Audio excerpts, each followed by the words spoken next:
안녕하세요. 유튜브 TV의 정석입니다.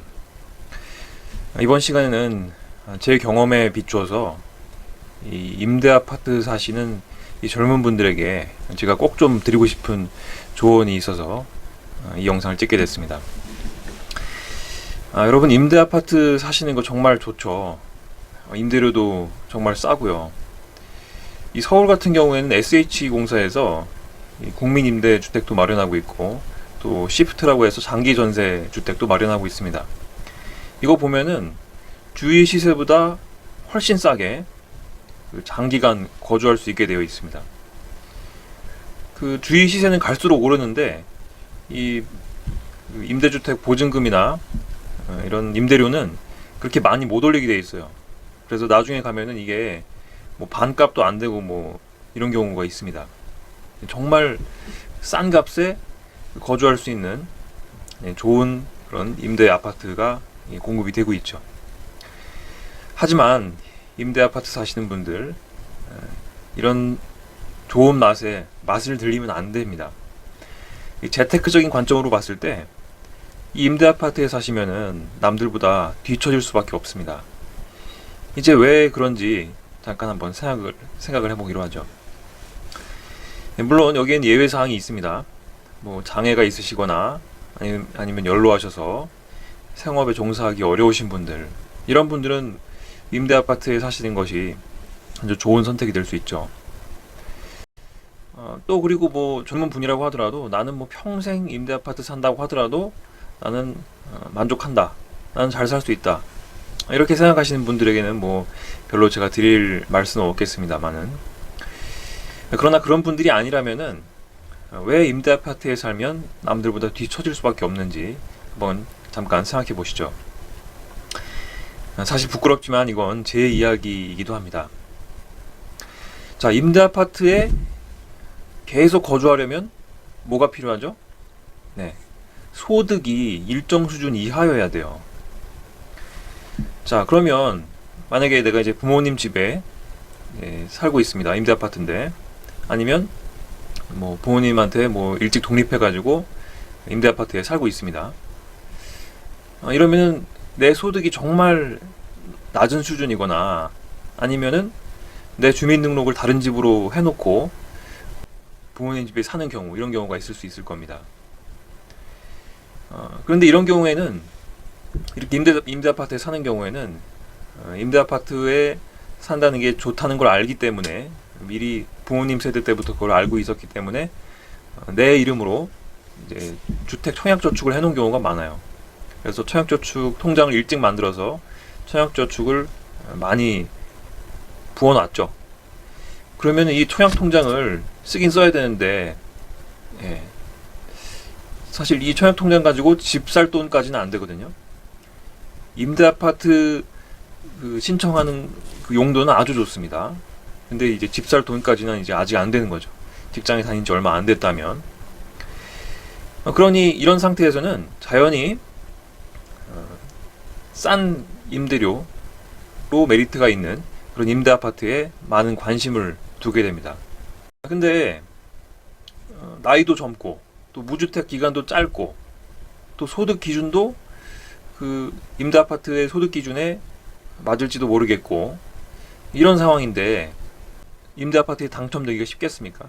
특히 서울이라면은 더 경쟁률이 심하죠. 정말 어렵습니다. 근데 이 임대 아파트에 들어가려면은 뭐 이제 점수를 이렇게 따지잖아요. 그리고 뭐 무주택 기간, 뭐 나이, 뭐 이런 게 있습니다. 그래도 이제 임대 아파트가 좋다는 건 알기 때문에 무주택 기간을 계속 늘리기 위해서 계속 어떻게 좀 버티기 하면서 임대 아파트에 들어가려고 계속 생각을 하게 됩니다. 한번 이렇게 생각을 하기 시작하면은 거기 꽂혀서 그렇게 하게 돼요. 사실 부끄럽지만 제가 좀 그랬거든요. 그래서 무주택 기간을 계속 시간을 두고 늘리면서 이 현금을 쌓아두게 되는 거죠. 아니, 정확히는 현금을 쌓아두는 게 아니고 엉뚱한 곳에 투자해서 이 현금을 다 날릴 위험에 처하게 됩니다. 자, 이렇게 되면 이 망하게 되는 거고요. 정말 운 좋게 임대 아파트에 살게 된 경우라고 하더라도, 뭐 요즘에는 뭐 청년 임대주택이니 뭐 신혼부부 주택이니 해가지고 뭐 싼 임대주택들도 좀 많이 나오는 걸로 알고 있습니다만은, 아무튼 임대 아파트에 지금 내가 뭐 미리 독립해서 나와서 살고 있는 경우라고 하더라도 이런 좋은 조건에 계속 살려면은 무주택을 어쨌든 유지해야 되잖아요. 그리고 내가 이제 돈을 많이 모아서 나중에 새 아파트를 분양받으려고 하더라도 무주택 기간이 긴 게 유리하잖아요. 그러면은 이 무주택 기간이 어쨌든 긴 게 유리하니까 지금 직장을 다니면서 좀 현금이 모이더라도 이걸 어디 부동산 투자를 못 해요. 부동산 투자하면 당장에 유주택자로 돼가지고 이 좋은 임대주택에서 쫓겨나거든요. 그래서 이 돈이 모이면은 부동산에 투자를 못 하고 엉뚱하게 주식이나 아니면 코인, 뭐 선물 옵션 이런 거에 손을 대게 됩니다. 저 같은 경우는 참 부끄럽지만 이 선물 옵션에 손을 대서 완전히 망하기도 했는데요. 이게 왜냐하면 이 청약 통장만으로는 집을 사기는 어렵고 이 돈이 많이 안 모였고, 그렇다고 인내서 이 집을 사면서까지 이 좋은 임대주택의 혜택을 포기하기는 싫고, 이러기 때문에 어떻게 빨리 돈을 모아야겠다 이런 생각 때문에 주식이나 이런 코인, 이런 선물 옵션, 위험한 투자에 빠지게 되는 겁니다. 이렇게 안 먹고 어떻게 안 쓰고 모아가지고 그런 돈들도 순식간에 그렇게 날아가게 되는 거예요. 부동산 투자를 안 하면요. 이러면 사실 뭐 망하게 되는 겁니다. 남들보다 재테크적인 관점에서 뒤처지게 되는 거예요. 이게 부동산 사이클을 잘못 타가지고 아파트 가격, 다른 아파트 가격이 다 오르고 있는데 내가 거기에 편승을 못했다? 그러면은 뭐 더더욱 남들보다 뒤처지게 되는 거죠. 자, 그런데 남들은 이제 부동산 투자를 하고 있단 말이에요. 이러면은 이 부동산에 이 가격에 거품이 끼어 있지 않은 한 사실 떨어질 위험은 거의 없습니다. 그러니까 임대주택에 살면서 다른 엉뚱한 곳에 투자하다 보면은 이게 남들보다 뒤처질 가능성이 커지게 된다는 거예요. 이 부동산 같은 경우는 사실 뭐 돈이 좀 많이 필요하다고 생각할 수 있죠. 하지만 우리가 갭 투자를 잘하면은 이 돈이 그렇게 많이 필요하지 않을 수 있습니다. 그리고 이 부동산은 아까도 말씀드렸지만은 그렇게 가격이 쉽게 떨어지는 물건이 아니에요. 뭐 수천만 원, 많게는 수억 원 손해 보면서 팔고 싶은 사람이 뭐 어디가 있겠습니까? 그렇게 가격이 확 떨어지는 그런 물건이 아닙니다. 그러니까 우리가 갭 투자를 잘 해야 되는데요. 갭 투자는 쉽게 할 수 있죠. 우리가 전세 끼고 비교적 적은 금액으로요. 근데 임대주택에 살면은 이 빚을 지는 거에 대해서 상당히 부담스러운 그런 마인드를 갖게 되거든요. 사실 그런 게 아닌데요. 이 갭 투자는 잘 물론 골라야 되겠습니다만은 절대 위험한 거라고 할 수가 없습니다. 이게 전세 세입자가 나가겠다고 하면은 어떡하지? 다른 전세 세입자 구해서 그 돈 주면 되는 거예요.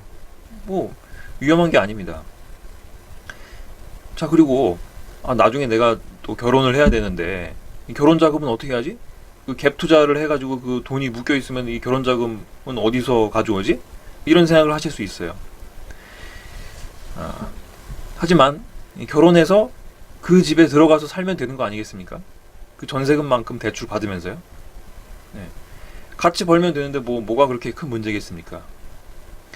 혹시 그 집에 들어가서 살 수 없는 그런 상황이라고 하더라도 자금이 이러저러하게 좀 묶여 있어서 그 돈을 지금 당장은 쓸 수 없다. 그 배우자 될 사람한테 그렇게 양해를 구하고 대출을 좀 더 많이 받으면 되는 게 아니겠습니까? 네, 그렇게 하면 해결이 됩니다. 그리고 부동산에 일찍부터 투자하면은 또 좋은 점이 자금이 묶이게 되죠. 그래서 강제 저축을 하게 되죠.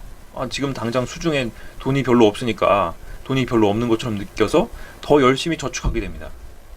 그리고 대출을 받아서 그 주택을 산 경우라면 계속 이렇게 원리금 갚아 나가면서 강제 저축을 하게 되는 겁니다. 자연히 재테크를 잘하게 되죠.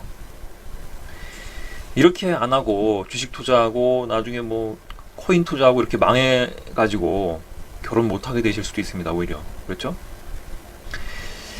그러므로 결론은 무엇입니까?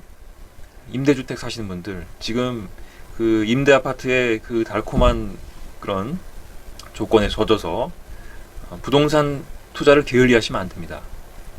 정 돈이 없다 그러면은 모의 투자라도 한번 해보십시오. 투자를 해가지고 메모를 해놓고 나중에 그게 어떻게 됐는지 한번 들여다보고 이렇게 할 수도 있죠.